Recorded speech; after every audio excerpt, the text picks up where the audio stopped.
Are you replacing your kitchen cabinet hinges? Do you need to know how to remove them?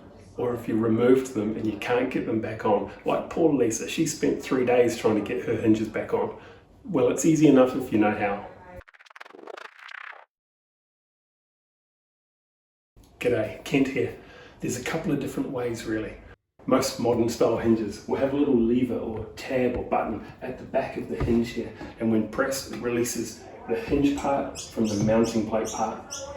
Just make sure that when you do press the button you've got a good hold of the door so it doesn't damage the door or floor by falling over. Top or bottom hinge first, it doesn't matter. The cool thing about these quick release hinges is that it doesn't change the adjustments that you've made. The other common type you'll need a screwdriver for. Loosen the screw at the back here and slide the hinge out. If you need to remove the hinge from the door, these ones will just pop off once you open the little flappy door part. Otherwise there will be 2 screws just here that will need to be removed. Once you've painted your doors or replaced the hinges or whatever you took it off for, replacing it is just as easy as taking it off.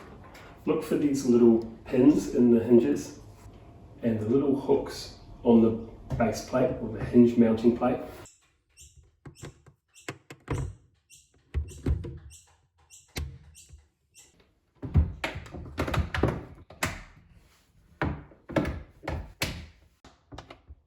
If your hinges are worn out or broken, needing replacement, I've got a link down in the description where you can find the right type of hinges for your cabinet. Make sure that it lines up well with the cupboards or the drawers on each side and that it opens and shuts well. I've adjusted the hinges on this cabinet door so that they line up perfectly. If you want to learn how to adjust your kitchen cabinet hinges, click on the playlist just here. If you haven't already subscribed, you can subscribe there and I'll see you in the next video.